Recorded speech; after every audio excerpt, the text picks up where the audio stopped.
الحمدللہ وحدہ والصلاۃ والسلام علی من لا نبی بعدہ اما بعد فاعوذ باللہ من الشیطان الرجیم بسم اللہ الرحمن الرحیم۔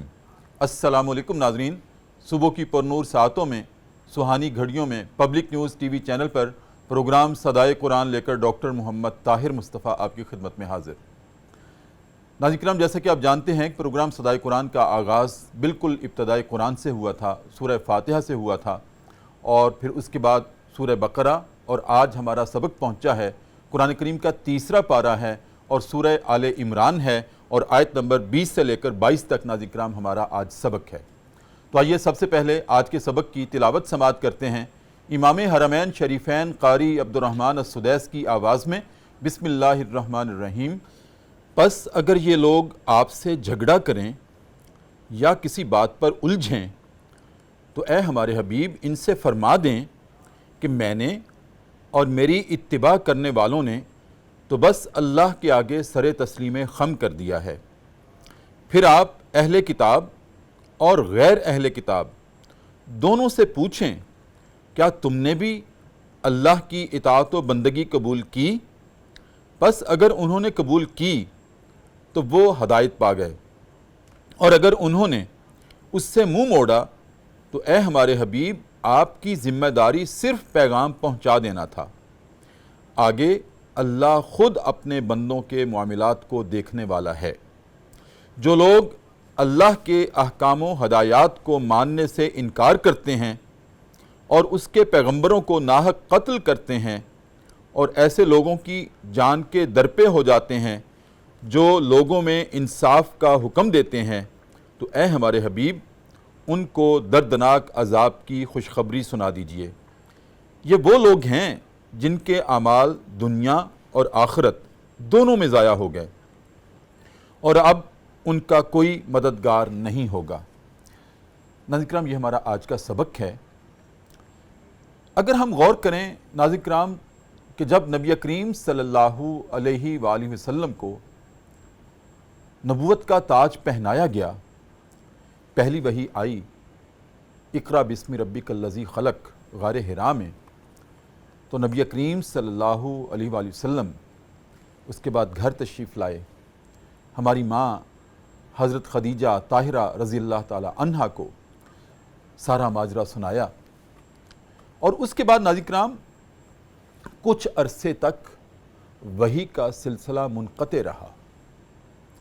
مفسرین کی مختلف آراء ہیں۔ کسی مفسر کے نزدیک یہ عرصہ 6 مہینے کا تھا، اور کسی کے نزدیک یہ 3 سال تک کا تھا۔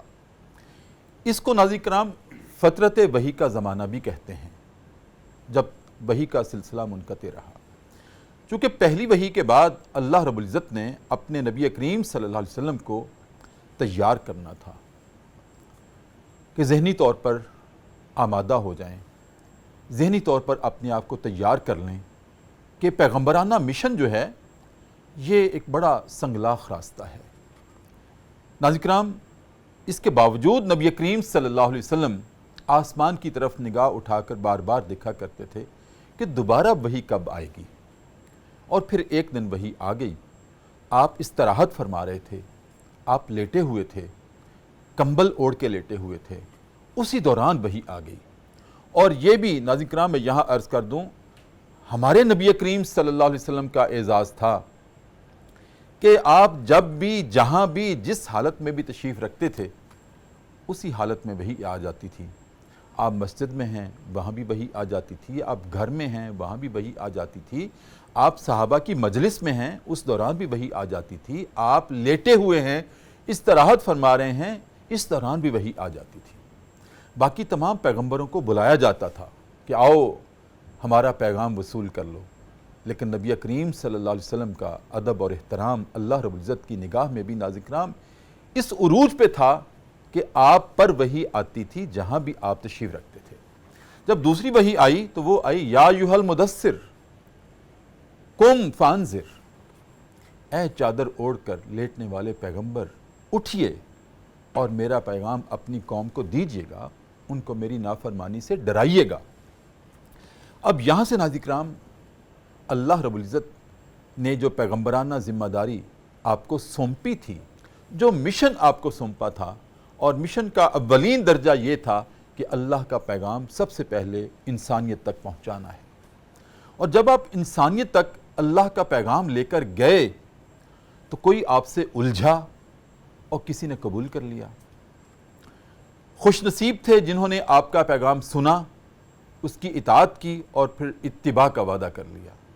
اور کچھ لوگ نہ صرف الجھے بلکہ آپ کے پیغمبرانہ مشن کے راستے میں رکاوٹ بننا چاہا، انہوں نے رکاوٹ بن کر کھڑے ہو گئے۔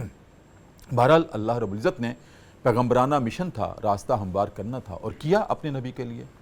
لیکن ناظرین کرام، اس سفر میں بہت سارے ایسے مقامات آئے کہ لوگ آپ سے الجھے، آپ سے ٹکرائے۔ اللہ رب العزت نے ناظرین کرام اس دوران اپنے نبی کے لیے خاص طور پر تسلی اور تشفی بھی نازل کی ہے کہ اے میرے حبیب، گھبرانا نہیں ہے آپ نے، میں آپ کے ساتھ ہوں نا، میری رحمت، میرا فضل، میرا کرم آپ کے اوپر سایہ بن کے رہے گا، آپ جہاں بھی جائیں گے، آپ نے گھبرانا نہیں۔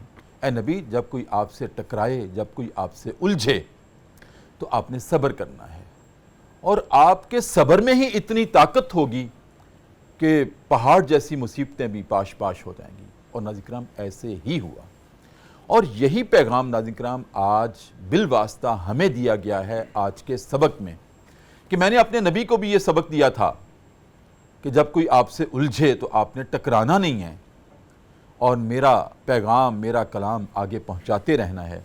ناظرین کرام، اپنے نبی کی امتی ہونے کی حیثیت سے ہمارے لیے بھی یہی پیغام ہے کہ جب ہم کسی سے اصلاح کی بات کریں، کسی کو اللہ کا پیغام سنائیں، اگر وہ آگے سے الجھے تو صبر کرنا ہے، اس سے الجھنا نہیں ہے۔ ہاں، اگر وہ ٹکرانے کی کوشش کرے تو پھر پلٹنا نہیں ہے، اپنے نبی کا ساتھ دینا ہے، اپنے نبی کے مشن کا ساتھ دینا ہے، پھر ظلم کو اپروٹ کرنا ہے۔ ناظرین کرام، یہ اللہ رب العزت کا ہمارے لیے پیغام ہے۔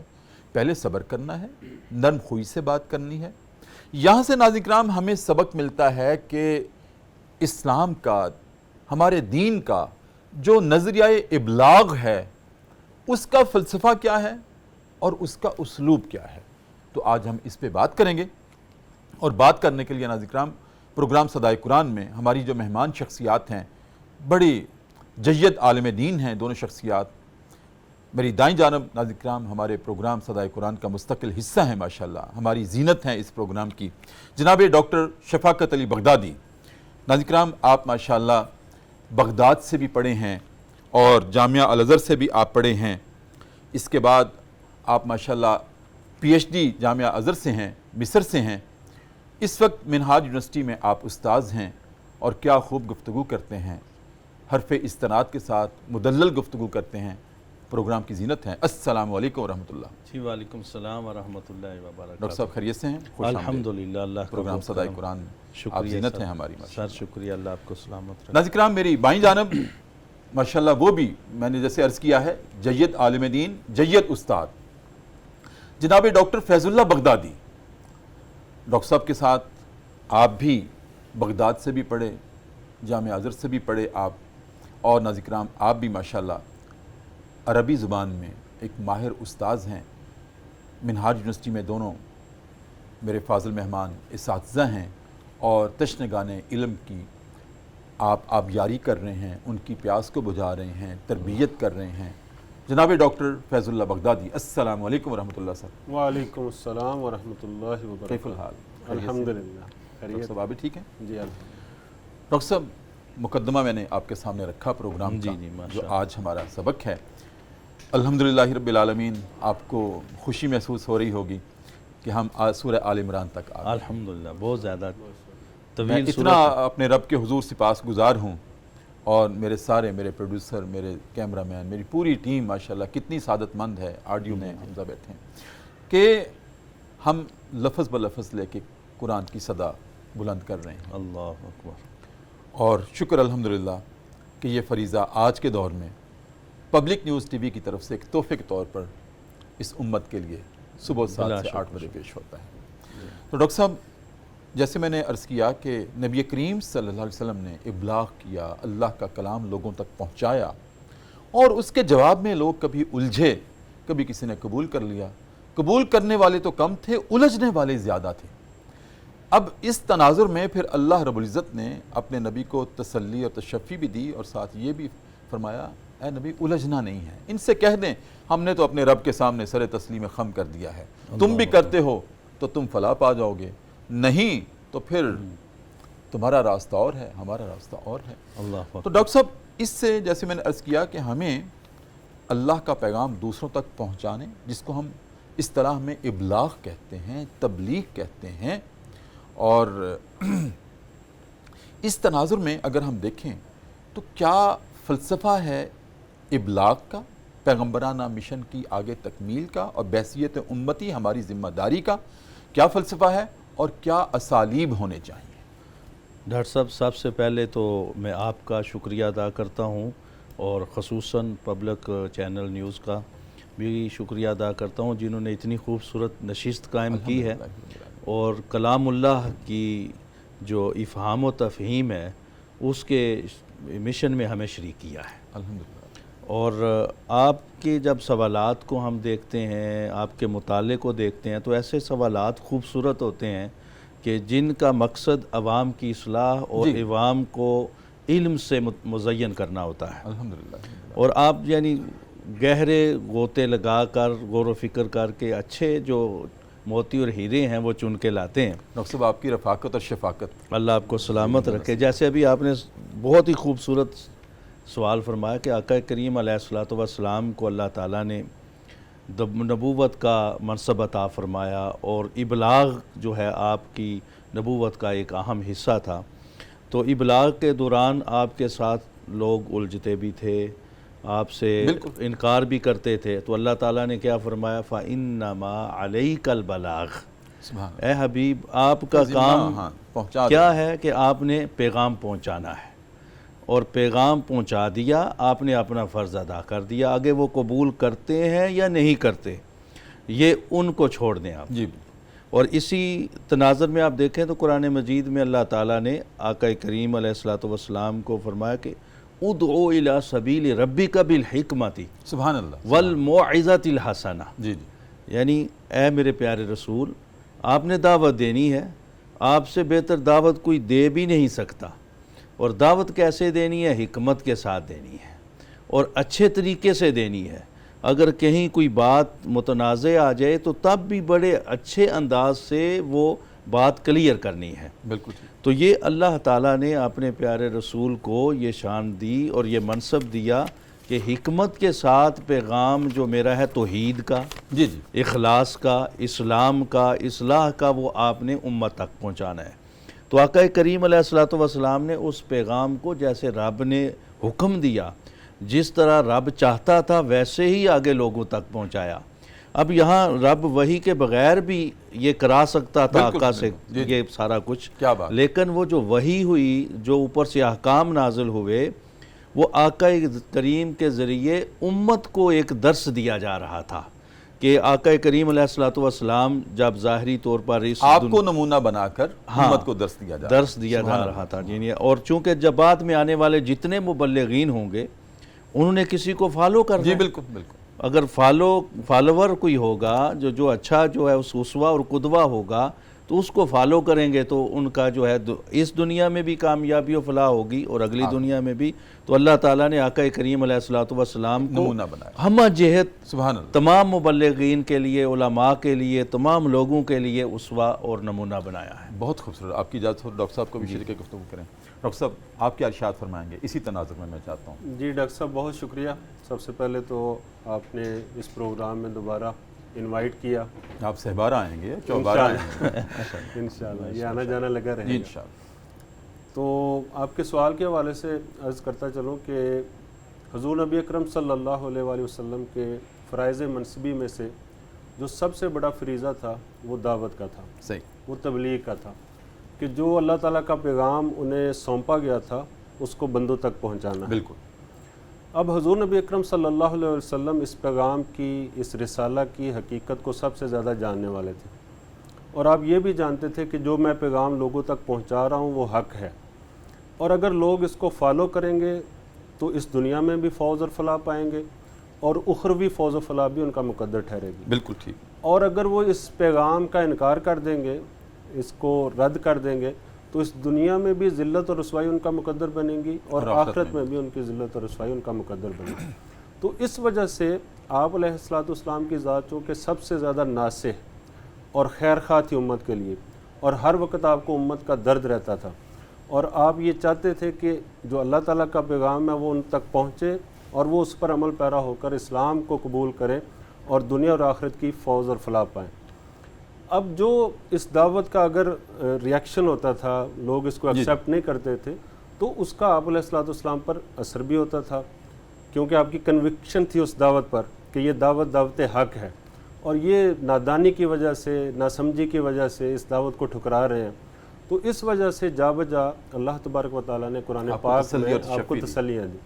تو یہ ڈاکٹر صاحب میں نے ایک اسٹڈی کی تو تقریباً 11 مقامات ایسے ہیں جن میں اللہ تبارک و تعالیٰ نے اس طرح کے پیغامات آپ علیہ السلام کو کنوے کیے۔ ان میں سے چند ایک بات کی کہ ان کے دل پہ اثر ہوتا ہے۔ ہاں جی، تو ان میں سے مثلا یہی جو آیت جو آج کا درس ہے اس میں ہے فَإِنَّمَا عَلَيْكَ الْبَلَاغُ، یعنی آپ تک پہنچا دینا ہے۔ پھر ایک اور جگہ فرمایا إِنَّمَا عَلَى رَسُولِنَا الْبَلَاغُ الْمُبِينُ، سبحان اللہ، کہ ہمارے رسول پر جو ہے وہ کھلے اور واشگاف الفاظ میں اس دعوت کو پہنچا دینا ہے۔ یعنی دعوت کے اوصاف میں سے ایک یہ بھی ہے کہ دعوت جو ہے وہ واضح انداز میں ہو اور کھلے اور واشگاف الفاظ میں ہو، یعنی ڈکی چھپی دعوت نہ ہو، بلکہ جو پیغام ہے جیسے بلا کم و کاست وہ مدعو تک پہنچے۔ یہ بھی ایک دعوت کے اوصاف میں سے ہے۔ آپ کی اجازت ہے کہ وقفہ لے لیں سر، دوبارہ انشاءاللہ آپ سے ہم کلام ہوں گے۔ ناظرین کرام، بہت اہم گفتگو ہے، کیونکہ بحیثیت امتی یہ ہماری بھی ذمہ داری ہے کہ جو اللہ کا پیغام اپنے رسول نبی کریم صلی اللہ علیہ وسلم فدا کا امی و ابی آپ کے ذریعے سے ہم تک پہنچا ہے، ہم نے بھی ان تک پہنچانا ہے جیسے صدائے قرآن پہنچا رہا ہے۔ یہ پروگرام آپ تک وہی پیغام پہنچا رہا ہے اور آپ نے لبیک کہنا ہے۔ ناظرین کرام، وقفہ ہے اور وقفے میں ہم جایا کرتے ہیں دربار رسالت میں اور اپنے نبی کریم صلی اللہ علیہ وسلم کی ذات اقدس پر ایک مرتبہ درود کریم کا نذرانہ پیش کرتے ہیں اور واپس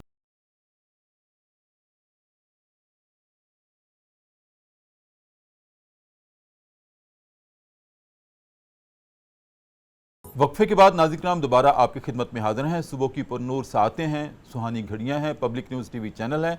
ہمارا پروگرام ہے صدائے قرآن جو الحمد سے شروع ہوا تھا اور آج الحمدللہ سورہ آل عمران تک پہنچا ہے اور آیت نمبر 20 سے لے کر 22 تک ہمارا آج سبق ہے پروگرام صدائے قرآن میں۔ ڈاکٹر صاحب، جو پروگرام کا آج کے سبق کا آغاز ہے وہ اس طرح سے ہے کہ اگر یہ لوگ آپ سے الجھیں، جی، جھگڑا کریں، تو آپ فرما دیں میں نے اور میری اتباع کرنے والوں نے، میرے پیروکاروں نے بس اللہ کے سامنے سر تسلیم خم کر دیا ہے، اپنا سر جھکا دیا ہے۔ کیا بات۔ ڈاکٹر صاحب، میں چاہتا ہوں سر تسلیم خم کرنے کا دائرہ کار ذرا ہمارے ناظرین تک واضح ہو جائے۔ ایک ہے کہ بس ایمان لے آنا، ہم ایمان لے آئے، ایک ہے نہیں، اللہ کے سامنے اپنے آپ کو سر جھکا دیا ہے، اللہ کے لیے، اللہ کے آگے ہم نے اپنے آپ کو سرنڈر کر دیا ہے۔ اللہ تھوڑی سی اس کی وضاحت فرما دیں۔ ڈاکٹر صاحب ماشاءاللہ بہت اہم سوال ہے اور یعنی اس کے اندر کئی چیزیں جی چھپی ہوئی ہیں۔ ہاں جی، یہ جو آیت مبارکہ ہے اس کے حوالے سے ایک جملہ میں امام ابن کثیر کا بیان کر کے پھر اس کو الیبوریٹ کرتا ہوں۔ امام ابن کثیر لکھتے ہیں کہ حاذہ الآیات وامثالها من اسرح الدلالات علی عموم بعثتہ الی جمیع الخلق۔ سبحان اللہ، سبحان اللہ۔ یہ آیت مبارکہ جو ہے یہ جو آقا کریم علیہ السلام کی عالمی گیری نبوت ہے، جو آپ کی تمام کائنات کے لیے نبوت ہے، ان کے دلائل میں سے واضح ترین دلیل ہے۔ اچھا، یعنی جو آقا کریم علیہ السلام کو اللہ تعالیٰ نے کل کائنات کے لیے نبی بنا کر بھیجا ہے، ان آیات میں سے یہ ایک آیت ہے جو واضح دلیل ہے آپ کی نبوت عامہ کی۔ اور آقا کریم علیہ السلام نے یہ جو فرمایا اس کا تناظر یوں تھا کفار کو اور اہل کتاب نے آپ سے جھگڑا کیا تھا۔ جی جی، تو آپ نے کہا کہ آپ کے پاس معجزات آئے، آپ کے پاس دلیلیں آئیں، آپ کے پاس میں پیغام لے کے آیا، اپنی زندگی گزاری، 40 سال گزارے اور 40 سال سے بھی اب عرصہ زائد ہو رہا ہے جب یہ وقت تھا، تو میں نے اپنی صداقت کے ساتھ، مانت کے ساتھ، سیرت کے ساتھ، کردار کے ساتھ ثابت کیا کہ میرا پیغام اور میرا جو یہ میسج ہے یہ سچا ہے جی اور یہ توحید سچی ہے، رب کو ایک ماننا یہ درست چیز ہے، کیا آپ اس کو مانتے ہیں یا نہیں؟ اب اگر نہیں مانتے تو آقا کریم نے فرمایا ہم سے سنو، واہ واہ واہ، ہم سے سنو، ہمارا حال یہ ہے کہ فَقُلْ أَسْلَمْتُ وَجْهِيَ لِلَّهِ، میں نے اپنے چہرے کو، اپنے روح کو اور اپنے پیروکاروں کو بھی اتنا تک تربیت کی ہے اور ان کو اتنی تعلیم دی ہے کہ جس طرف میرا رخ جاتا ہے وہ میرے ساتھ ہوتے ہیں، سبحان اللہ، سبحان اللہ۔ یعنی میرے اسوہ کے ساتھ، میری اتباع کے ساتھ وہ جڑ گئے ہیں۔ اللہ رب العزت نے السابقون الاولون کی یہاں کتنی خوبصورت ہاں ستائش کی ہے، صحابہ تحسین کرام کی ہے رضوان کلام اللہ میں۔ اللہ تعالیٰ نے یہ جو آقا کریم کی زبان میں اپنے پیروکاروں کی، صحابہ کرام سبحان کی اللہ، شان بیان کی ہے، اس کی مثال اپنے نبی کی بہت زبان کم سے ملتی ہے۔ ستائش کروائی ہے، ستائش میں اور کروائی۔ میرے پیروکار، اکیلے نہیں کہا۔ جی ہاں، ہاں سبحان اللہ۔ تو یہ جو آپ جس طرف ہم اشارہ کر رہے ہیں کہ اللہ تعالیٰ کے پیارے رسول نے یہ جو جس انداز میں، جس خوبصورتی میں، اس صورتی میں اسلام کے اس پیغام کو بیان کیا ہے، اس کی مثال اور اس کی نظیر ہمیں کم ملتی ہے۔ بالکل۔ اور یہاں پر جو ہے آقا کریم علیہ الصلوۃ والسلام امت کو یہ بتانا چاہتے ہیں، یہ پیغام دینا چاہتے ہیں کہ نجات اور فلاح جو ہے اسی چیز میں ہے کہ اپنا چہرہ رب کے سامنے جھکا لیں۔ سبحان اللہ۔ آقا کریم علیہ الصلوۃ والسلام نے جو اپنا رخ، اپنا چہرہ، اپنی جبین اللہ کی بارگاہ میں جھکا لی اور اخلاص کے ساتھ جھکائی، اور ایسے اخلاق کے ساتھ جھکائی کہ اللہ تعالیٰ کو اتنا پسند آیا کہ اللہ تعالیٰ نے آپ کو کل کائنات کا نبی بنا کر جو بھیجا تھا اس کا اظہار بھی بیان فرما دیا اس میں۔ سبحان اللہ۔ یعنی یہ دونوں طرف، دونوں جہتیں تھی، ایک طرف رب اپنی نعمتوں کا اظہار فرما رہا تھا، اپنے انعامات کا اظہار فرما رہا تھا جو آقا کریم کو عطا فرمائے، اور دوسری طرف آقا کریم علیہ الصلوۃ والسلام اللہ کے شکر، اللہ کی عبادت اور اللہ کی جو فرما برداری ہے اس کا اظہار فرما رہے سبحان تھے۔ اللہ، سبحان یعنی دو جہتی یہ معاملہ اس آیت میں بیان کیا گیا ہے۔ جی جی۔ ڈاکٹر صاحب نے شفاقت بغدادی صاحب نے بہت خوبصورت شرح باندھی، مزید میں چاہتا ہوں آپ ارشاد فرمائیے اسی تناظر میں جی کہ جب ہم کہتے ہیں کہ میں نے اپنے آپ کو اللہ کے سامنے سر تسلیم خم کر دیا ہے، اب اس اظہار پر میرے اوپر ذمہ داریاں کیا عائد ہوتی ہیں؟ اللہ صحیح۔ جی ڈاکٹر صاحب، میں اسی بات کو آگے کنٹینیو کرتا ہوں جو ڈاکٹر صاحب نے شرح کی ہے، ماشاءاللہ بہت پیاری انہوں نے شرح باندھی ہے اس کی۔ تو آیت کا جو آغاز ہوا فَإِنْ حَاجُّوكَ کا، اس کا ایک تو مفسرین اس میں یہ بحث کرتے ہیں کہ حاجو کا مرجع کون ہے، یعنی کن کے بارے میں بات ہو رہی ہے۔ تو یہ مرجع کی مختلف قسمیں ہیں، ان میں سے ایک مرجع ہوتا ہے حکمی۔ مرجع حکمی یہ ہے کہ لفظوں میں پیچھے کوئی ایسی چیز ذکر نہیں ہوئی جس کی طرف ہم ضمیر کو لٹائیں کہ یہ اس کا مرجع بن رہا ہے، اس کو اسپیسیفک کر لیں۔ تو اس سے یعنی آیات کا جو سیاق و سباق چل رہا ہے، جو پچھلے ہم آیات کو دیکھتے ہیں تو وہ اہل کتاب کی بات ہو رہی ہے۔ صحیح۔ تو اہل کتاب یہاں مراد ہیں، یعنی یہود و نصارہ، کہ وہ اگر آپ سے جھگڑیں، یعنی کس بات میں جھگڑیں؟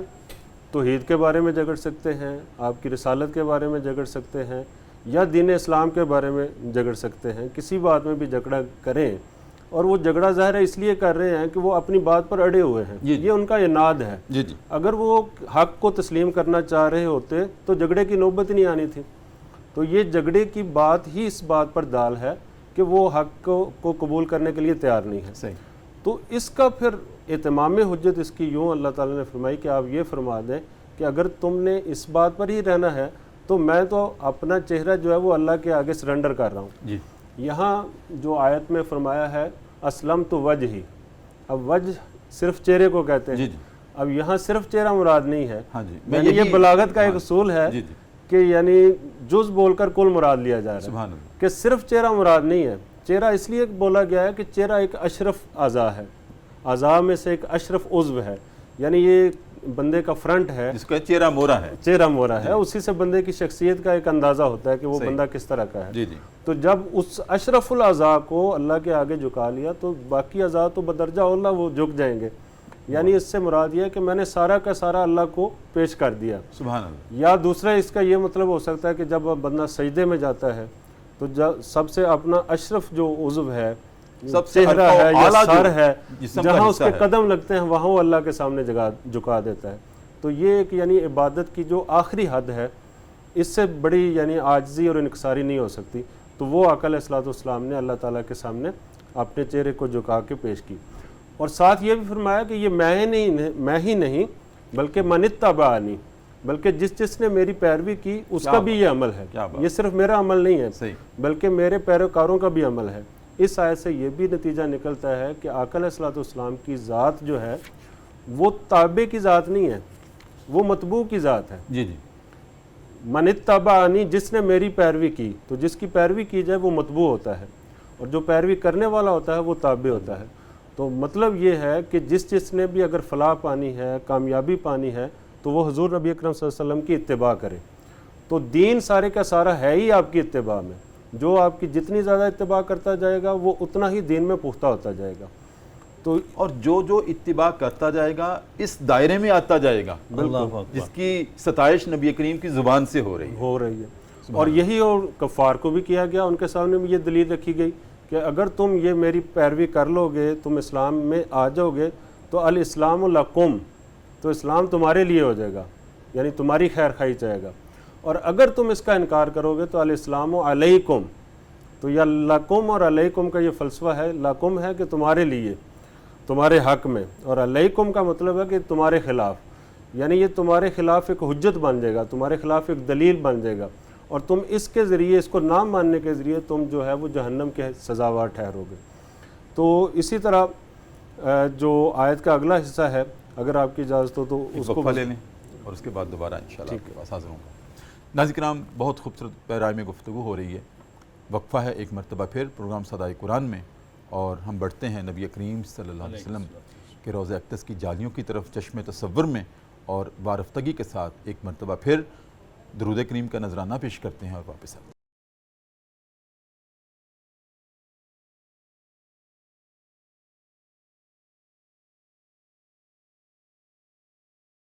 وقفے کے بعد ناظرین کرام دوبارہ آپ کی خدمت میں حاضر ہیں.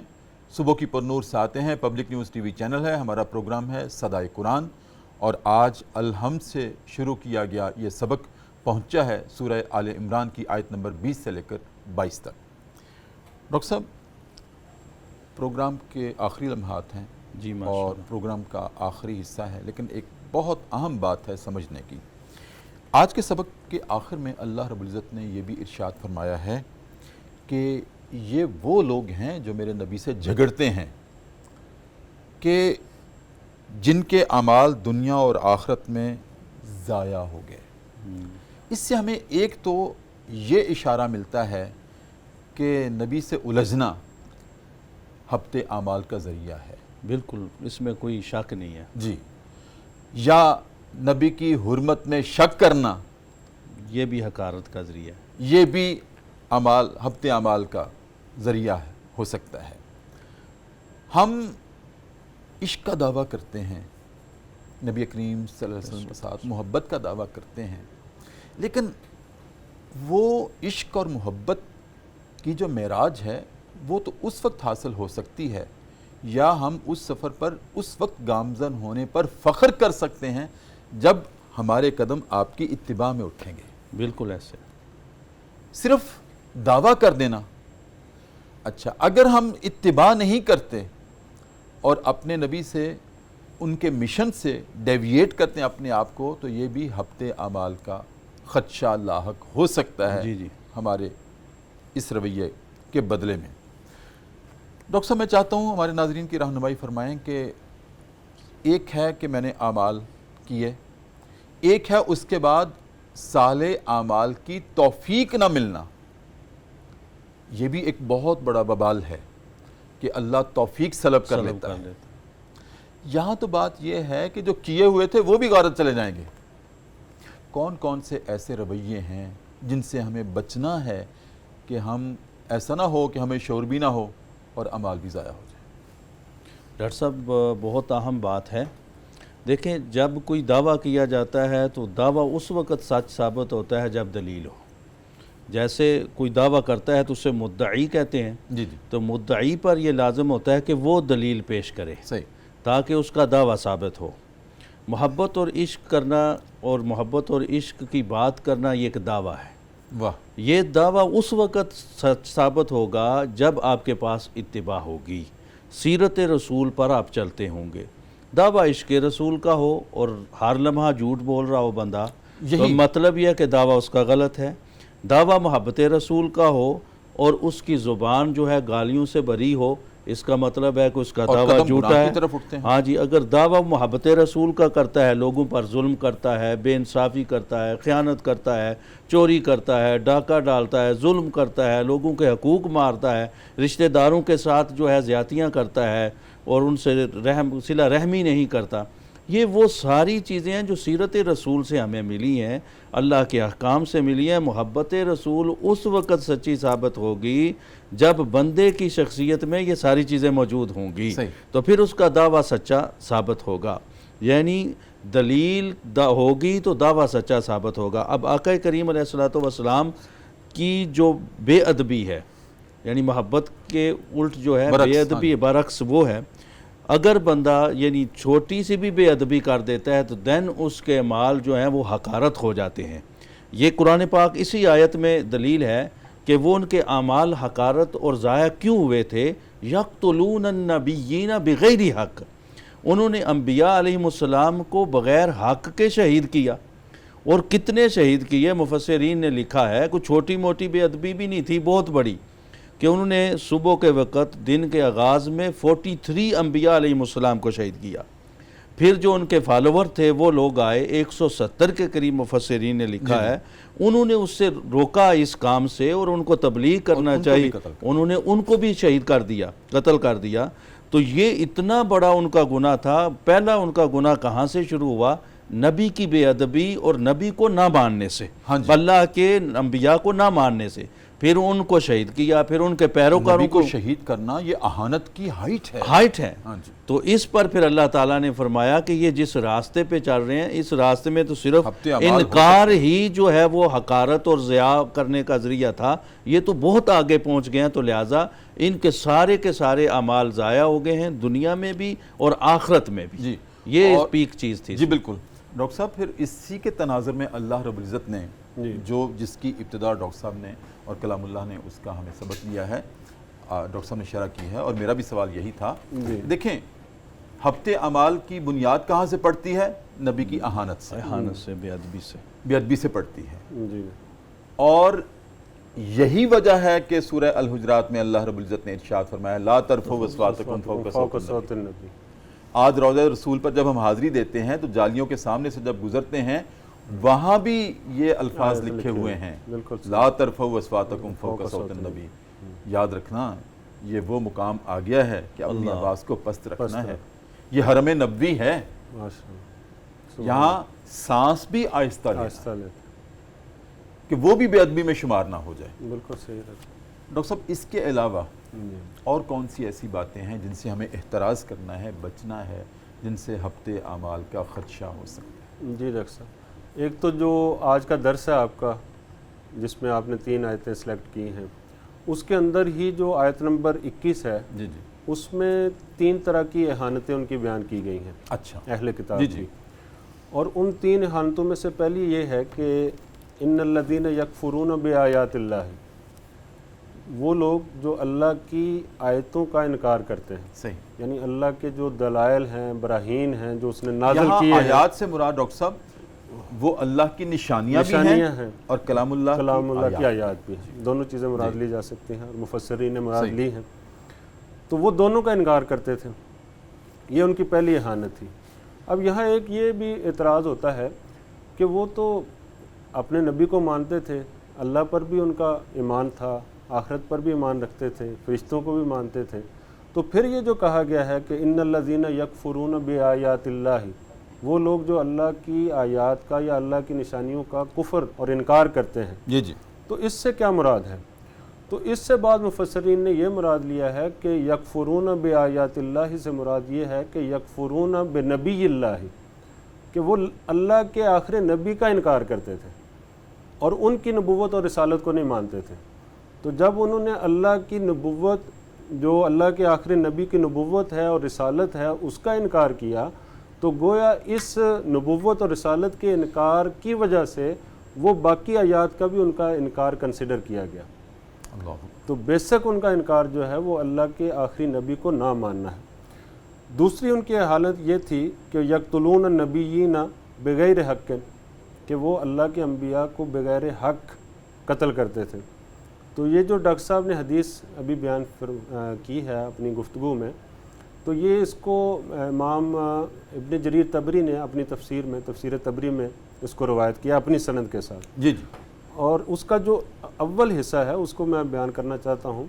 اس میں حضرت عبید اللہ بن الجراح وہ راوی ہیں اس حدیث کے، تو انہوں نے آقا علیہ الصلوۃ والسلام سے سوال کیا کہ کون سا شخص جو ہے اس کو قیامت کے روز سب سے اذیت ناک اور دردناک عذاب ہوگا؟ اللہ تو آقا علیہ الصلوۃ والسلام نے فرمایا کہ وہ شخص جو اللہ کے کسی نبی کو قتل کرتا ہے اس کو سب سے زیادہ اذیت ناک جو ہے وہ سزا دی جائے گی، اور دوسرا وہ شخص جو ایسے شخص کو قتل کرتا ہے جو عامر بالمعروف ہو اور ناہی عن المنکر ہو، یعنی جو نیکی کا حکم دینے والا ہو اور برائی سے روکنے والا ہو۔ اچھا تو یہ جو یہود و نصارہ ہیں یہ دونوں طرح کے شنیع اعمال یہ کرتے تھے، جیسا کہ حدیث میں آقا علیہ الصلوۃ والسلام نے بیان فرمایا کہ ایک ہی دن انہوں نے 43 انبیاء کو قتل کیا، اسی دن کی صبح کو 43 انبیاء کو قتل کیا، اور جب انہی میں سے کچھ لوگ جو امر بالمعروف اور نہی عن المنکر کا فریضہ سر انجام دینے والے تھے، اللہ کے عبادت گزار تھے،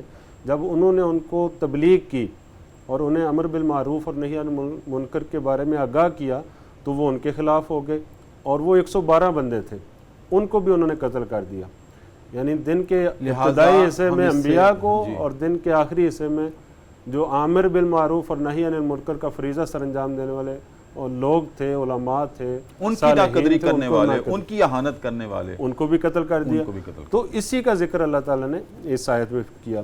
تیسری جو وہ اہانت کرتے تھے وہ یہ تھے کہ یا الذین یقتلون الذین یأمرون بالقسط، یہ بھی اس حدیث کے اندر بیان ہو گیا۔